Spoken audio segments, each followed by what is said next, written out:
नाजरीन अस्सलाम वालेकुम। IND टुडे न्यूज में आपका खैर मकदम करते हैं। आइए देखते हैं ये तफसीलात। हमारे मुल्क में यूं तो लाखों लोग मुख्तलिफ किस्म के कारोबार से जुड़े हुए हैं। कुछ लोग नाम कमाने में कामयाब हो गए हैं और कुछ लोगों का कारोबार किस्मत की गर्दिश की नजर हो गया। हमारे शहर हैदराबाद के एक नामवर कारोबारी जनाब अब्दुल मजीद, जो कि मशहूर जमाना पिस्ता हाउस के मालिकों में शामिल है, उन्होंने उम्रे के बाद जब सऊदिया के रियाद का दौरा किया तो सैकड़ों हैदराबादियों ने उन्हें खुशामदीद कहा और उनसे मुख्तलिफ उमूर पर तफसीली बातचीत की। और इस मौके पर इन्होंने पैसा रखने वाले बहुत सारे मतमूल लोगों को बहुत सारे कारोबारी मशवरों से नवाजा भी। वाज़ेह हो कि शहर हैदराबाद का पिस्ता हाउस वो वाहिद मरकज है जिसे रियासती और मरकजी हुकूमत के बेशतर इदारों ने रमजान की खुसूसी पेशकश दलीम के सिलसिले में कई एजाजात से नवाजा है। हमारे चाहने वालों के लिए IND टुडे के हमारे स्पेशल करेस्पॉन्डेंट बासित अबू माज ने अब्दुल मजीद से इस मौके पर कई अहम उमूर पर तफसीली बातचीत की। लीजिए आप भी मुलाहिजा फरमाइए। अस्सलाम वालेकुम मजीद साहब। वालेकुम सलाम। कैसे खैरियत से? जी अल्लाह का सऊदी अरब रियाद में हारा में आपका वेलकम है। शुक्रिया। और हमारे चैनल की तरफ से भी आपको बहुत बहुत मुबारकबाद। शुक्रिया। हमारा सवाल आपसे ये है कि हमारे सऊदी अरब में हमारे कई NRIs जो है रिटर्न हो रहे हैं, तो कुछ लोग पैसा रख लेके भी जा रहे हैं और कुछ खाली हाथ भी जा रहे हैं। तो इस सिलसिले में, क्योंकि आप एक बड़े बिजनेसमैन हैं हैदराबाद में, तो हमारे आपसे ये उम्मीद है कि हमारे NRIs भाइयों के लिए क्या मशवरा देंगे। ये जो लोग पैसा लेके आ रहे हैं तो उनको एक सही रास्ता बताइए आप। देखिए, एक बात ये ज़रूरी बात है कि कई लोग पैसे लेके बाहर से वापस भी आ रहे हैं हैदराबाद को। और तो इसको मैं ये बोलना चाह रहा हूँ कि पैसे बहुत ही मुश्किल के पैसे कमा के लाए हुए हैं। जी। बहुत ही सोच समझ के इसके अंदर बिजनेस में लगाना है आप लोगों को, जो भी NRIs आ रहे हैं। और उसके लिए भी हम लोग एक प्लान कर रहे हैं, सब बैठ के बात कर रहे हैं हम लोग क्या करना चाहिए। कि जो हमारे जो भाई लोग जो हैदराबाद छोड़ के बाहर गए थे, देखिए आज से आप जो है 30 साल पहले की स्टडी करिए कि जब जो मुस्लिम थे हैदराबाद के, आज जो है कोई सी गाड़ी बुक कराएंगे, मर्सिडीज बुक कराएंगे या इनोवा बुक करेंगे, आज ये बुक करा रहे थे। 30 साल पहले जो ये सोचते थे कि साइकिल जो है हेरकुलस फिट कराना है या रारे फिट कराना है। तो ये जो पैसे जो आए वो पूरे पैसे जो है सऊदी अरेबिया से आए। तो हमारी स्टडीज के हिसाब से ये है कि 80% पैसे जो है सऊदी अरब से आए हमारे मुस्लिम्स के पास, और 10% में जो है UAE कुवैत वगैरह है, 10% में ऑस्ट्रेलिया अमेरिका वगैरह है।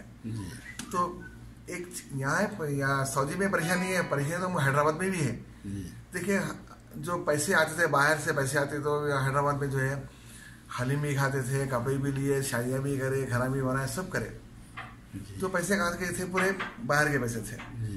और हर महीने पैसे जो है बाहर से हैदराबाद को आते थे। अब बाहर वाले खुद यहाँ पर हैदराबाद को आए जी। हर महीने DD ड्राफ्ट आता था बाहर से, अब उन्होंने खुद आ गए। तो पैसे की तो तंगी होगी। तो हैदराबाद में भी इसके बारे में सोच रहे हैं हम लोग कि कैसा इसको करना है। क्योंकि इसमें पैसे जो लोगों के पास पैसे हैं, उसको बहुत ही देख समझ के इसको इस्तेमाल करना है और 100 बार सोचना है कि क्या करना है।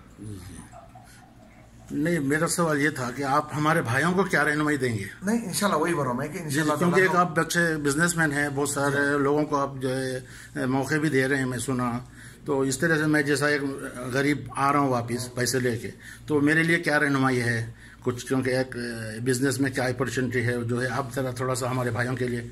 नहीं, हम लोग यही कोशिश करेंगे। और भी हमारे जो है होटलैंड की और भी लोग हैं, सब मिल के बात कर रहे हैं। हम लोग एक मीटिंग रखेंगे, बात करेंगे कि हमारे भाई लोग जो बाहर से आ रहे हैं, सऊदी अरेबिया से आ रहे हैं, तो उनके लिए हम क्या कर सकते हैं, कर सकते हैं उनके लिए। जी। अच्छा सोच समझ के करेंगे हम। जी। और इंशाल्लाह करेंगे इसके अंदर। जी। अच्छा, अब ये लोग जो NRI वापस आ रहे हैं हैदराबाद को, उसके ऊपर बिजनेस के ऊपर आपको कुछ इफेक्ट होता है इससे? नहीं, देखिए बिजनेस पे तो कम से कम जो है, जैसे जो मुस्लिम एरिया है, जैसे पुराना शहर है हमारा और टोरी चौकी है, जहाँ थिक पॉपुलेशन है मुस्लिम्स की, वहाँ पर तो फ़र्क पड़ेगा। और टोटल हैदराबाद पे फ़र्क पड़ेगा। मैं यही बोला कि हर महीने पहले DD आता था, वो खुद आ गए। तो इसमें तो फ़र्क ज़रूर पड़ेगा इसके अंदर, क्योंकि जब वारिस बाहर थे, सब बाहर से पैसे आ रहे थे, अब पैसे टाइट हो जाएंगे तो बिजनेस में फ़र्क पड़ेगा। और मेरे ख्याल में ये भी है कि आगे फ्यूचर में प्रॉपर्टीज के रेट भी थोड़े कम होना चाहिए। अब लोगों का कॉन्सेप्ट ये है कि भाई 2 मकान थे, चलिए भाई 1 मकान रख लेंगे, 1 मकान बेच के बिजनेस करेंगे। ये भी तकरीबन लोगों की यहाँ पर जो लोग थे पहले, जो एनआरआई जो हैदराबादी सेटल हो गए थे यहाँ पर, वो लोग ये समझ रहे थे कि कभी हमें जाना नहीं है यहाँ से। यहाँ पर ही वो लोग अपना एक अच्छा सा सेट कर कर अपने मकान में रहते थे। अब जो वापस जा रहे हैं तो मेजॉरिटी हैदराबादी के पास अपना घर नहीं है, तो वो लोग वहाँ पर अब जाके जो है सो बहुत सारे परेशानियाँ फेस कर रहे हैं। उनके लिए आप क्या एडवाइस करेंगे कि क्या करना चाहिए उन्हें हैदराबाद में, को कहाँ पर कौन से एरियाज के अंदर आप जो है सो उनको रहने के लिए वो करेंगे?